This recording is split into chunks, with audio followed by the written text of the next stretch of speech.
Good evening सभी लोगों को, very very very good evening. आज के वीडियो में तो लास्ट के अंदर अपन ने शुरू कर दिया था टोपोग्राफी रिवर की, जो मैंने आपको बता दिया था। अपर कोर्स क्या होता है, मिडिल कोर्स क्या होता है, लोअर कोर्स क्या होता है, ये मैं आपको लास्ट के वीडियो के अंदर ये बात क्लियर करा चुका हूँ। अब अपन रिवर के ही आगे की जो बात है वो आज अपन करेंगे, जो कि बहुत ही ज़्यादा इम्पॉर्टेंट है। तो आज जो अपने वीडियो में अपन शुरू करेंगे वो अपन शुरू करेंगे व्हाट इज़ रैपिडो। रैपिडो क्या चीज़ होती है, जिसको हम बोलते हैं छिपरिका। छिपरिका क्या चीज़ होती है। अब आपने देखा होगा पहाड़ी इलाकों के अंदर नदी बहती है, तो वो कैसे बहती है, इस तरीके से बहती है। इस तरीके से बहती है। यहाँ ये रिवर है, ये बहती है इसके अंदर ऐसे।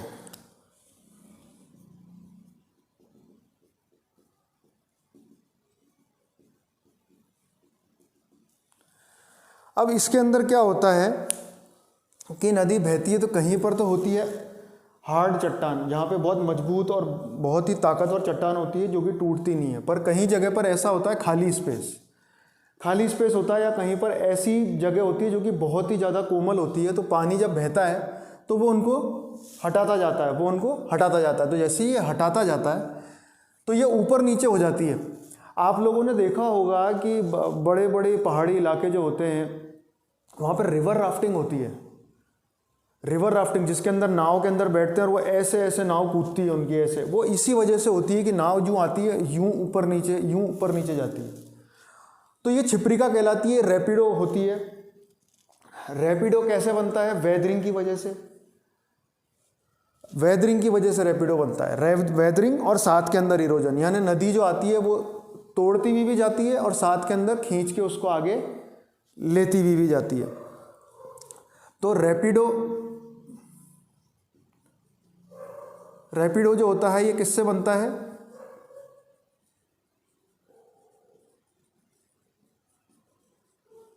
वेदरिंग और इरोजन।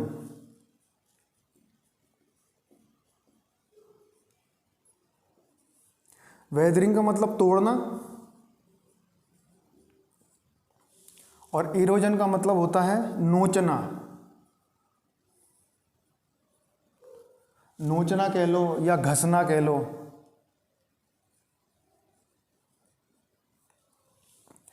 तो ये रैपिडो जिसको हम छिपरिका भी कहते हैं वो इसी तरीके से बनता है। ऊपर नीचे नदी होने का कारण ये होता है कि चट्टानें जो होती है कोई हार्ड होती है कोई सॉफ्ट होती है। जो सॉफ्ट होती है वो टूट के नदी के साथ निकल जाती है, जो हार्ड रहती है वो ऐसे रहती है। बाकी मेरे वीडियो के अंदर आपको नीचे या साइड के अंदर मैं इसकी फ़ोटोज़ भी दिखाऊंगा जिससे आपको और क्लियर हो जाए। अब क्या होता है कि जब ये पहाड़ी इलाका, ये अपना कौन सा हुआ, ये अपना हुआ अपर कोर्स।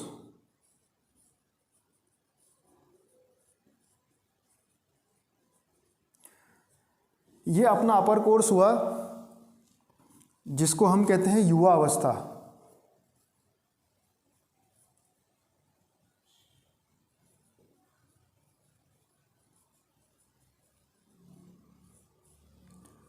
इसके अंदर पानी का जो वेग होता है या पानी की जो जाने की जो गति होती है वो बहुत ही ज़्यादा तेज होती है। अब यहाँ से जब नदी आगे चलेगी तो नीचे जाएगी, तो ये नीचे जाएगी तो ये पानी जो है,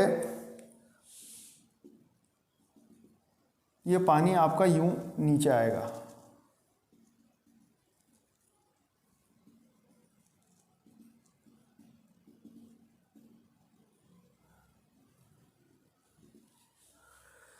पानी जब ये नीचे आएगा तो ये कहलाएगा आपका झरना या वाटरफॉल, क्योंकि पहाड़ से पानी नीचे ही आता है। पहाड़ से पानी और ऊपर कहीं नहीं जाएगा, तो एक टाइम आएगा जब वो नीचे आएगा। अब नीचे आने के बाद में क्या होता है, ये इतनी फोर्स से नीचे गिरता है, पानी इतनी फोर्स से नीचे आके गिरता है कि यहाँ पे एक गड्ढा बना लेता है, यहाँ पर एक गड्ढा सा बना देता है। तो जब ये गड्ढा सा बनाता है तो इसको हम बोलते हैं प्लंज पूल,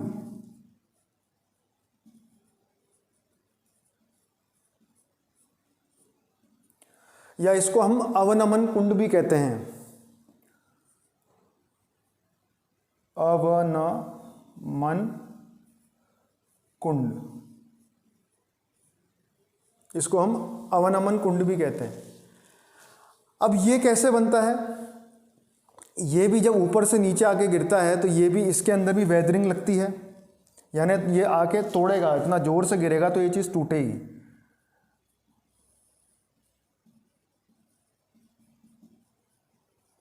ये भी वेदरिंग होती है। और तोड़ने के बाद में ये आगे लेके जाएगा तो इसके अंदर भी इरोजन होता है, इसके अंदर भी इरोजन होता है। तो ये पहाड़ के अंदर रैपिडो जो होता है छिपरी का, इसके बाद जब आगे चलते हैं तो ये झरना बन जाता है, और झरना बनने के बाद में ये गड्ढा बनता है, इसको हम प्लंज पूल कहते हैं। इस प्लंज पूल की फ़ोटो भी मैं आपको वीडियो के अंदर दिखा दूंगा, नीचे या साइड में आप देखना, मिल जाएगी आपको। अब उसके बाद में क्या होता है कि नदी जो है वो आगे चल के, नदी एक चीज़ है, नदी जो है ना वो कह देती है कि मैं तो सीधी चलूँगी, मैं तो भैया सीधी चलूँगी, मैं इधर उधर नहीं मुड़ने वाली, मैं अपने सीधी चलूँगी, टेढ़े चलने वाले जो होते हैं ना वो बेकार होते हैं, मैं सीधी चलने वाली सीधी हूँ। पर ऐसा होता नहीं है, नदी जो है वो यूं यूं यूं यूं यूं चलती है। जब ये नदी इस तरीके से आगे चलती है, क्यों चलती है? क्योंकि कहीं पर आगे अगर नदी चलती है तो आगे क्या होता है, कई जगह कोई सॉलिड चीज़ आ गई या कोई बहुत ठोस चीज़ आ गई तो वो उसको तोड़ नहीं पाती है, तो वो अपना रास्ता बदल लेती है, वो अपना रास्ता ऐसे बदल लेती है, जिगजैग जिगजैग। अब ये जो जिगजैग है इसको हम अंग्रेजी के अंदर कहते हैं मीएंडर्स।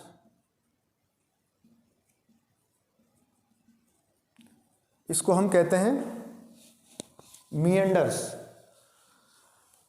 अब मीएंडर्स यानी सर्पाकार घाटी, सर्प घाटी, या एस वैली,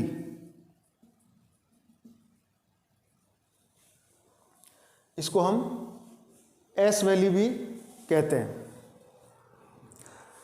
पर अब होता क्या है, पर अब होता क्या है कि भाई लाखों साल से नदी ऐसे चलती जा रही है, चलती जा रही है, पर नदी जो है वो यूं चलेगी तो चलते हुए अगर सब यहाँ पे टक्कर मार रही है, टक्कर मार रही है, टक्कर मार रही है, तो वो जो सॉलिड चीज़ होगी वो उसको तोड़ देगी, वो उसको तोड़ देगी। जब तोड़ देगी तो ये नदी जो है ये अपना रास्ता सीधा कर लेगी, ये अपना रास्ता बिल्कुल सीधा कर लेगी, और ये यहाँ से ढक जाएगा। ये यहाँ से ये नदी अपना रास्ता सीधा कर लिया, ये नदी ने अपना रास्ता सीधा कर लिया और ये ढक गया। अब ये जो चीज़ बन गई, ये जो चीज़ बन गई, इसको क्या बोलेंगे? इसको अंग्रेजी के अंदर बोलेंगे, ये यहाँ पर तो पानी पानी है, ठीक है, तो हम इसको अब बोलेंगे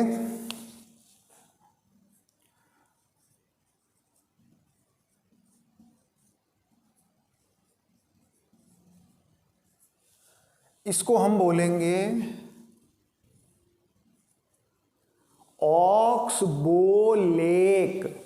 इसको हम ऑक्सबो लेक बोलेंगे क्योंकि ये इस तरीके से हो जाता है जैसे कोई गाय का खुर होता है ना, गाय का आपने देखी होगी या आपने बैल देखी होगी, उसके पैर का जो खुर होता है ना, खुर, ये उस खुर के जैसे हो जाता है। इसको हम हिंदी के अंदर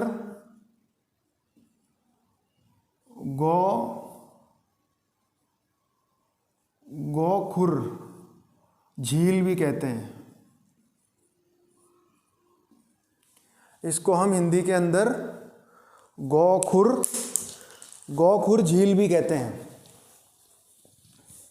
इसको हम हिंदी के अंदर गोखुर झील कहते हैं। अब ये आगे तक, यहाँ तक तो ये चल गई, अपना ये एस वैली भी बन गई, मिएंडर भी बन गया। अब ये जो फेज़ आता है, ये वाला जो फेज़ है, ये वाला जो फेज़ है, इसको हम कहते हैं मिडिल कोर्स।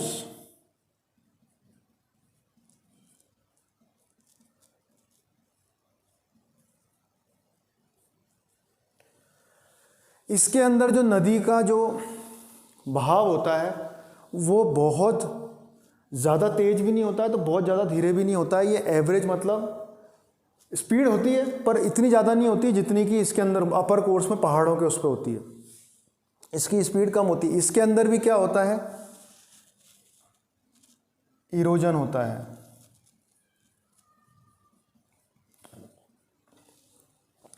अब इरोजन तो होता है पर अब इसके साथ में एक सबसे बड़ी महत्वपूर्ण जो चीज़ होने वाली है वो ये होती है कि भाई नदियाँ जो है ऊपर से भी कुछ ना कुछ ला रही हैं, नीचे से भी ला रही हैं। ये प्लंज पूल से भी इसने कुछ ना कुछ कीचड़ कादा मट्टी सब लेके गई।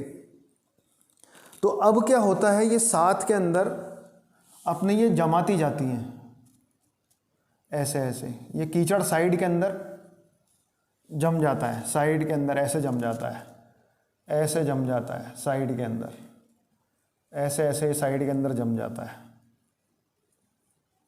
कीचड़। इरोजन की मिट्टी होती है वो साइड के अंदर ऐसे जमती जाती है, जमती जाती है। अब जब ये साइड के अंदर मिट्टी जमती जाती है तो इसको हम कहते हैं नेचुरल एम्बैंकमेंट।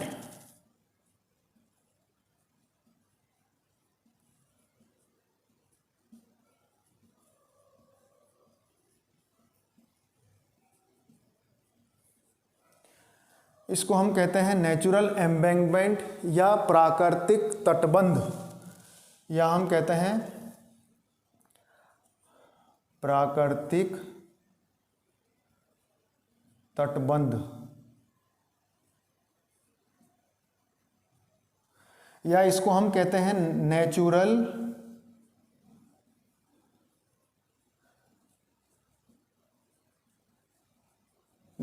लीवीज। अच्छा, ये क्या होता है, दरअसल बांध होता है जो कि नेचुरल होता है। अब अगर पानी बहता है और साइड के अंदर अगर मिट्टी जम जाती है तो उससे क्या होता है, कभी अगर नदी का बहाव तेज हुआ या ऊपर से और ज़्यादा पानी बरसा तो उस वजह से क्या होता है, पानी बाहर नहीं आता।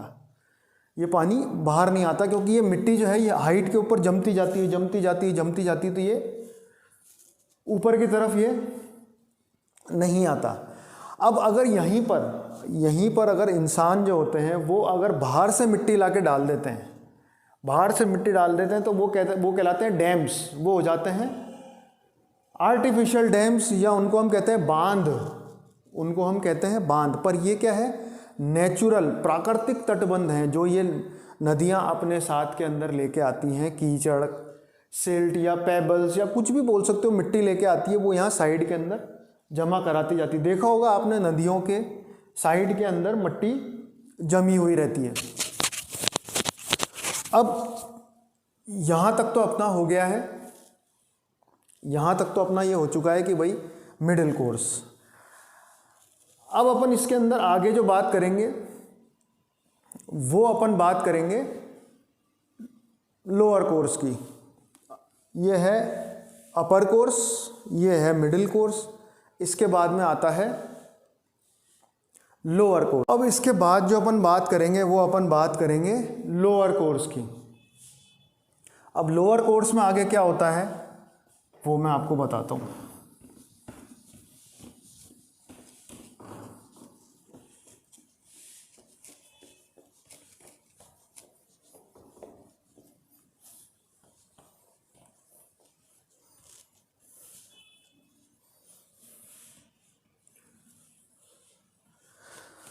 अब लोअर कोर्स के अंदर क्या होता है कि नदियाँ जब मिडिल कोर्स से आगे चलती है, मिडिल कोर्स कहाँ होता है, ग्राउंड के ऊपर। जैसे हरियाणा है या जैसे बिहार है या यूपी है, ये जो इलाका है ना ये ग्राउंड लेवल पे है। तो ग्राउंड पे जब चलती है तो मिडिल कोर्स, पहाड़ पे चलती है तो अपर कोर्स। गोखुर लेक मैंने बताया वो कट जाता है तो ऊपर ऐसा लगता है जैसे गौ का खुर होता है ना, उस तरीके की झील बनती है, गोखुर झील, जिसको हम कहते हैं कि वो गाय के खुर के शेप की है, जिसको हम अंग्रेजी में ऑक्स बो लेक भी कहते हैं। ये तक मैंने आपको पूरा क्लियर कर दिया। अब इसके बाद की कहानी कहाँ से शुरू होती है कि भाई जब ये आगे चली नदी, अब क्या होता है कि जब ये समुंदर में गिरने से पहले ये डिस्ट्रीब्यूटरीज बनाती है, अलग अलग निकलेंगी, डिस्ट्रीब्यूटरीज अलग अलग निकलेंगी।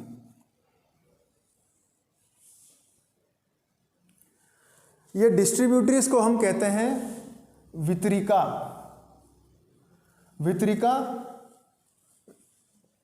या डिस्ट्रीब्यूटरीज। अब ये नदी जो है 3-4 और अलग अलग फाड़ होकर के निकल गई। अब इसके अंदर क्या होता है, ये कहलाएगा अपना लोअर कोर्स।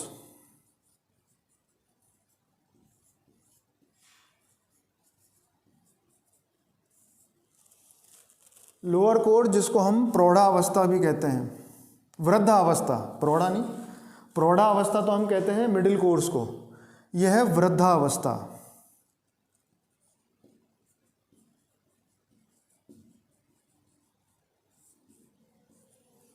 इसके अंदर नदी का जो बहने की जो गति होती है, स्पीड होती है, वो बहुत ही ज़्यादा कम हो जाती है।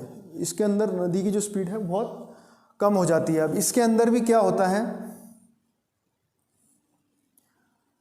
इरोजन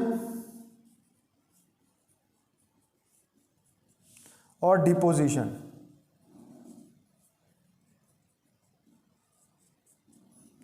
इरोजन होता है मतलब घसना,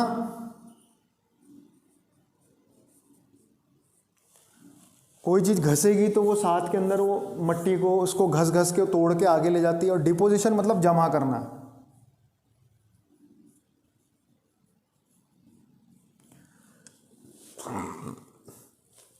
जो एम्बैंकमेंट होते हैं, जो लीवीज होते हैं, उसके अंदर भी मिट्टी जमा होती है, वो भी जमा होती है साइड के अंदर, जिसको हम प्राकृतिक तटबंध कहते हैं, प्राकृतिक तटबंध कहते हैं।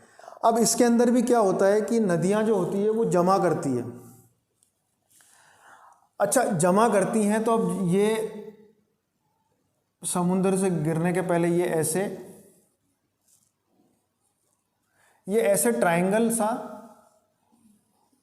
यहाँ पे मिट्टी जमा कर देती है। ये ट्रायंगल से मिट्टी जमा हो जाती है। ये देखो, ये ट्रायंगल है ना, ये ऐसे मिट्टी जमा हो जाती है। तो ये जो ट्रायंगल जैसी जो मिट्टी यहाँ पे जमा कर देती है, ये समुंदर में गिरने से पहले, सी में गिराने से पहले ये जो नदियाँ यहाँ पे जमा कर देती है, इनको हम बोलते हैं डेल्टा। इनको हम बोलते हैं delta. This is called delta. अब ये मट्टियाँ जो है ऊपर से आई, जमा करती गई, जमा करती गई, जमा करती गई। अब ये जो डेल्टा जो बन जाता है मट्टी का या सिल्ट का, कुछ भी कह लो आप इसको, ये बहुत ही ज़्यादा उपजाऊ होता है। यहाँ पे आप कुछ भी उगाओ, फट से उग जाता है, यूँ शटाक से लेके उग जाता है। ये इतनी ज़्यादा उपजाऊ होती है। पर ये डेल्टा जो होते हैं ना, ये एकदम जो है ना, ये डेल्टा ये बनते नहीं हैं। धीरे, हर चीज़ बनने में धीरे धीरे। आप कोई मकान भी बनाते हो तो ऐसा नहीं कि आज खुदाई हुई तो आज की शाम तक होते होते वो मकान पूरा बन जाता है, ऐसे नहीं होता है। ऐसे ही डेल्टा भी जो है ना, ये बहुत सालों में जाके बनते हैं। तो जब बहुत सालों में जाके बनते हैं तो शुरू के अंदर क्या होता है कि जैसे थोड़ी सी मिट्टी यहाँ आई, ये थोड़ा सा जमा, फिर ये थोड़ा सा जमा, ऐसे थोड़ी थोड़ी जमती है। तो ये थोड़ी थोड़ी जमती है, इसको हम कहते हैं बैरियर।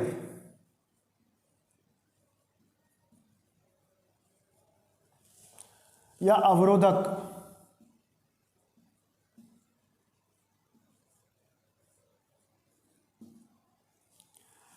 ये शुरू में छोटी छोटी जमा होती है, ये बैरियर। फिर जब भी बनती जाती है, जुड़ते जाते हैं तो ये एंड में जाकर के इस तरीके से डेल्टा बन जाता है। अब सवाल एक ये आता है, सबसे बड़ा सवाल, कि इंडिया का या हिंदुस्तान का सबसे बड़ा डेल्टा, हिंदुस्तान का नहीं पूरी दुनिया की बात करते हैं, चलो पूरी दुनिया का सबसे बड़ा डेल्टा कहाँ पर है? पूरी दुनिया का सबसे बड़ा डेल्टा कहाँ पर है? मैं बताता हूँ। पूरी दुनिया का सबसे बड़ा डेल्टा है गंगा डेल्टा,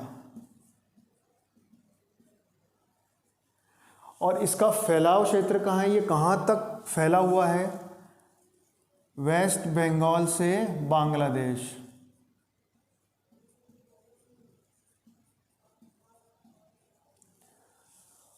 वेस्ट बंगाल से बांग्लादेश गंगा डेल्टा कहलाता है।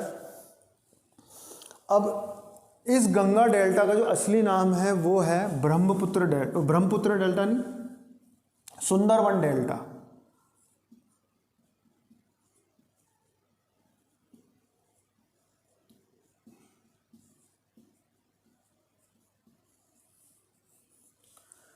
इसका जो असली नाम है सुंदरबन डेल्टा। सुंदरबन डेल्टा जो है ये दुनिया का सबसे बड़ा डेल्टा है, सबसे बड़ा डेल्टा वो है ये सुंदरबन डेल्टा।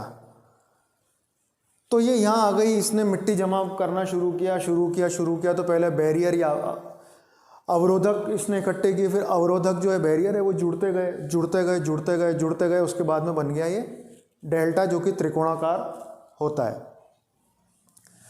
और अपना सुंदरबन डेल्टा जो है वो दुनिया का सबसे बड़ा डेल्टा है। अब इसके बाद आगे की कहानी दिखाता हूं मैं आपको क्या है।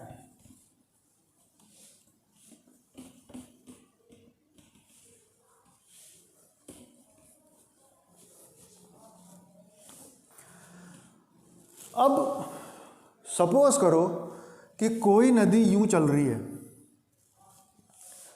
और यहां पे आ गया समुद्र, सी, यहां पर आ गया सी, रिवर इज फ्लोइंग, और उसका जो एंड जो होता है जहां पर वो समुद्र में गिरती है इसको हम कहते हैं मुहाना। मुहाना या माउथ।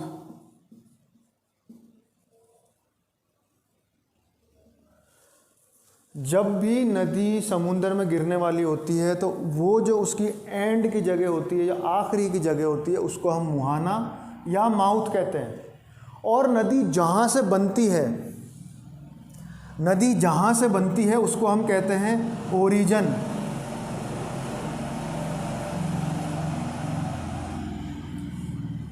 नदी जहाँ से बनती है, जहाँ से निकलती है,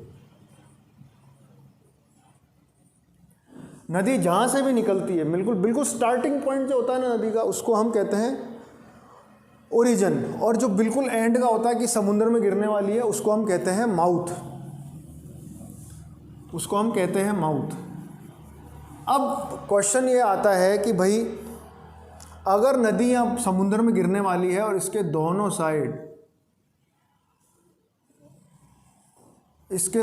साइड हिल है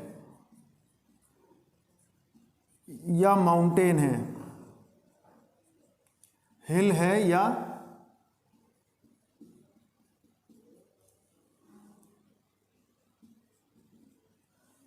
या माउंटेन है, तब क्या होगा? अगर दोनों साइड इसके हिल है तो क्या होगा? तब क्या होगा? तब ये होगा कि भाई ये कोई इरोजन तो कर नहीं पाएगी, यहाँ से कुछ तोड़ फोड़ तो ये कर नहीं पाएगी।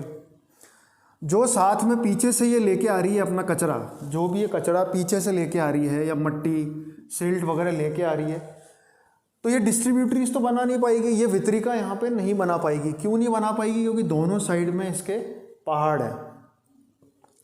तो ये सारा कचरा समुद्र में गिराएगी, सारा कचरा समुद्र में गिराएगी। समुद्र में गिराने के बाद में इस टाइप की जो आकृति बनेगी, ये जो आकृति होती है इसको हम कहते हैं एस्चुरी।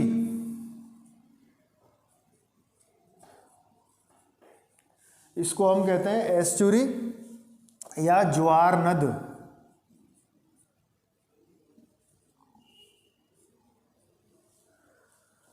इसको हम कहते हैं एस्चुरी या ज्वार नद। ज्वार कहाँ पे होता है? ज्वार हमेशा समुद्र में होता है, तो इसको याद रखने का तरीका है कि ज्वार नद को अंग्रेजी में हम कहते हैं एस्चुरी। तो जब ये यूं नीचे सारा कचरा नीचे आके इकट्ठा होता जाएगा होता जाएगा होता जाएगा, तो ये बन जाएगी एस्चुरी, जिसको हम कहते हैं ज्वार नद। अब ज्वार नद तो बन गया,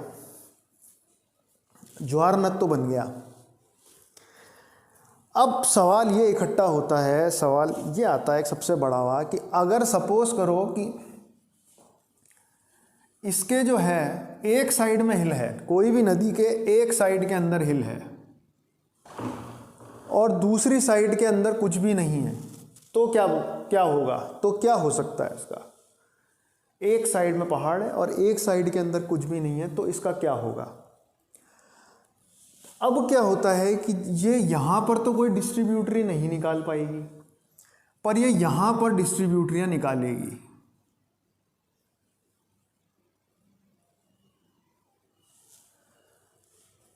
तो अब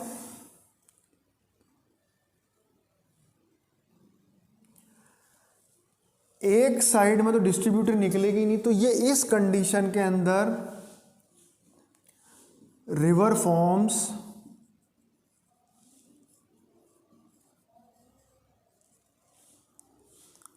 delta as well as estuary. इस कंडीशन के अंदर ये डेल्टा भी बनाएगी और ये एस्चुरी भी बनाएगी, क्योंकि थोड़ा कचरा यहाँ डिस्ट्रीब्यूटरीज में आते आते आते आते डेल्टा बन जाएगी। ऊपर की साइड जो कचरा नहीं जा पाएगा वो समुद्र में आके गिरेगा, जब समुद्र में आके गिरेगा तो वो बन जाएगी एस्चुरी। अब अपन बात करते हैं इंडिया की। अब ये सब हटाते हैं, अब अपन बात करते हैं इंडिया की।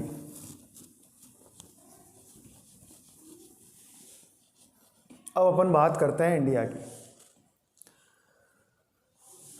अब देखो, जैसे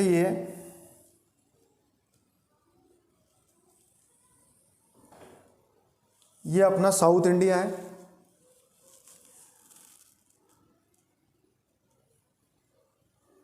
ये अपना आ गया बांग्लादेश।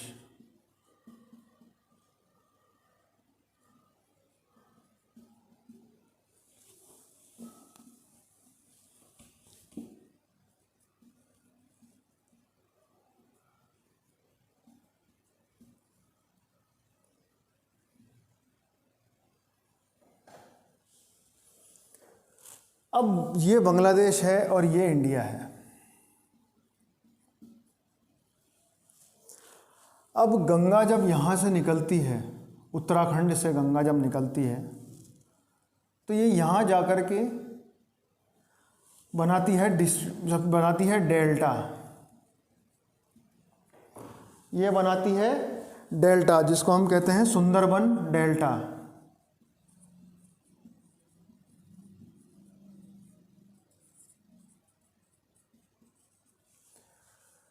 यहाँ पे ये सुंदरबन डेल्टा बनाती है, जो कि ये वेस्ट बंगाल और बांग्लादेश दोनों के अंदर है, दोनों के अंदर ये है।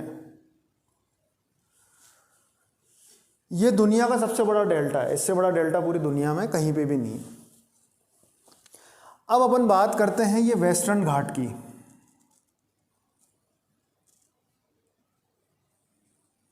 और ईस्टर्न घाट की।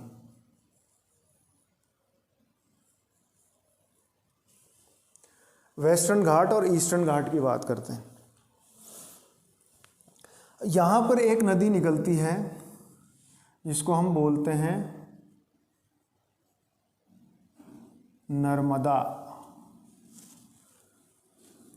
और एक रिवर यहाँ से निकलती है जिसको हम कहते हैं ताप्ती, ताप्ती नदी। एक नदी यहाँ है, इसको हम कहते हैं गोदावरी।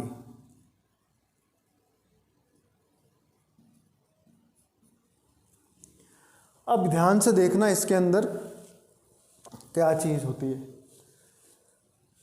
अब दरअसल ये जो है वेस्टर्न घाट जो हैं ये है एकदम सॉलिड, ये है एकदम सॉलिड, इनमें कहीं भी क्रैक नहीं है। ये नीचे से होती हुई नदियाँ समुंदर के अंदर गिरती हैं। तो यहाँ पर क्या है कि जैसे दोनों साइड नदी के पहाड़ आ गया, दोनों साइड नदी के पहाड़ आ गया, ऐसे ही इस नदी के भी दोनों साइड के अंदर पहाड़ हैं, दोनों साइड नदी के पहाड़ हैं। तो जब दोनों साइड नदी के पहाड़ हो गए तो ये यहाँ पे बनाएगी एस्चुरी।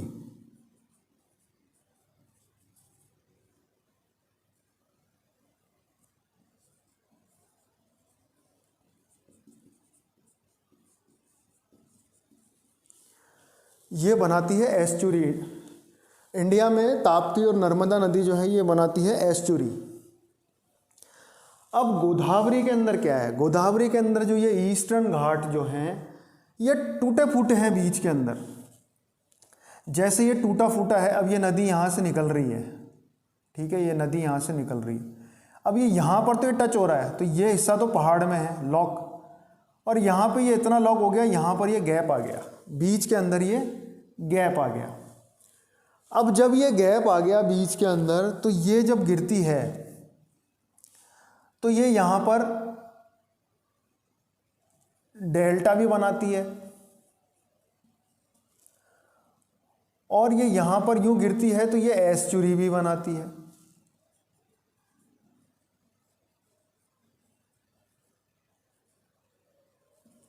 गोदावरी जो है वो इंडिया के अंदर डेल्टा भी बनाती है और एस्चुरी भी बनाती है, दोनों बनाती है। तो नर्मदा तापी के तो दोनों साइड पहाड़ हैं, तो ये केवल एस्चुरी बनाती हैं, और इसके एक साइड पहाड़ है, एक साइड जो है वो प्लेन मैदान है, तो ये डेल्टा और एस्चुरी दोनों बनाती है। और गंगा नदी जो है वो तो केवल सुंदरबन डेल्टा बनाती है, जो कि दुनिया का सबसे बड़ा डेल्टा है। अब क्वेश्चन ये उठता है कि गोदावरी जो है, क्वेश्चन उठता है why Godavari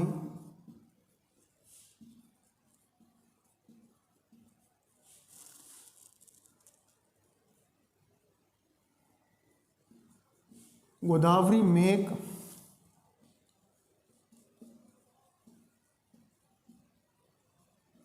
biggest estuary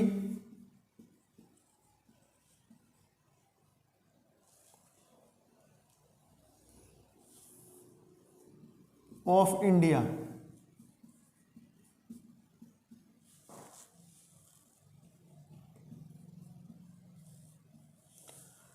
question ये उठता है कि भाई why Godavari make biggest estuary of India, जिसके अंदर इसके एक साइड पहाड़ है और एक साइड प्लेन है, और इधर तो दोनों साइड पहाड़ हैं, तो ये बिगेस्ट एस्चुरी क्यों बनाती है? ये तो छोटी बनानी चाहिए, क्योंकि एक साइड तो इसके पहाड़ है पर एक साइड प्लेन है, तो वहाँ डेल्टा बनता है। ये क्वेश्चन जो है ये हमेशा पूछा जाता है, ये हमेशा पूछा था। इसका कारण ये है कि गोदावरी जो है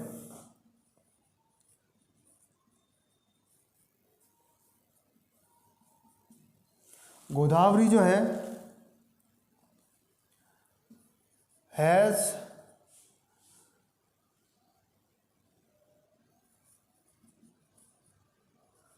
very large amount of erosion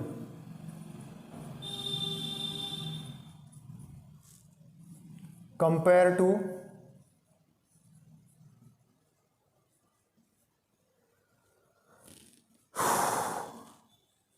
Narmada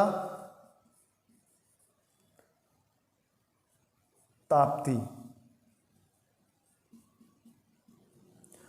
इसका रीज़न ये है कि गोदावरी के अंदर जो है वो मैदानी भागों से ज़्यादा आती है, और ये थोड़े पठार भागों से आती है जो कि स्ट्रॉन्ग है, हार्ड है। तो इनके अंदर इरोजन जो होता है, इसके अंदर घिसाव होकर के जो ये लेके आती है अपने साथ, वो कचरा या मड या सिल्ट ये बहुत कम होता है, और इसके अंदर इरोजन लेवल इतना ज़्यादा होता है जिसकी वजह से ये ज़्यादा कचरा इकट्ठा करती है, और ज़्यादा कचरा इकट्ठा करेगी तो गोदावरी जो है वो इंडिया की बिगेस्ट एस्चुरी बनाती है। इंडिया की बिगेस्ट एस्चुरी बनाती है। इंडिया की बिगेस्ट एस्चुरी कौन बनाता है? गोदावरी।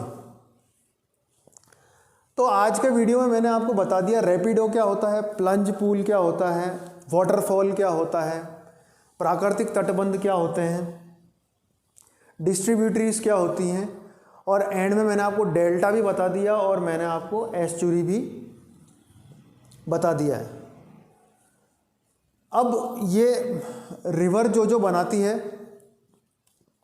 रिवर जो बनाती है, ये हो चुका है अपनी आज की क्लास के अंदर ख़त्म। ये जो रिवर टोपोग्राफी है, नदी स्थलाकृति जो है, ये अपने आज के क्लास में हो चुकी है ख़त्म। अब अगली जो अपनी क्लास है उसके अंदर अपन लेंगे ओशन टोपोग्राफी या सी टोपोग्राफी की समुद्र से क्या क्या चीज़ें बनती है। समुद्र से क्या क्या चीज़ें बनती है ये अपने अगली क्लास के अंदर। अगर आपको इसका स्क्रीनशॉट चाहिए तो मैं हट जाता हूँ, उसका स्क्रीनशॉट आप ले लो, कोई दिक्कत नहीं है, मैं हट चुका हूँ, आप ले लो स्क्रीनशॉट।